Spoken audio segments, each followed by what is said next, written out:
मग आपलं जर बाह्य मन त्या अंतर्मनाशी जोडलं तर त्याच्याशी संग झाल्यामुळे आपलं बाह्य मन पण चांगलं होईल का नाही?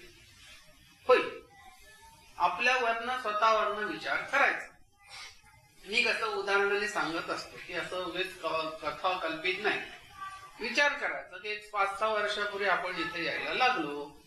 5-6 वर्षापूर्वी आपलं बोलणं, चालणं, वागणं, विचार करणं, दुसऱ्याशी व्यवहार करणं कसं होतं आणि आज आपलं कसं आहे.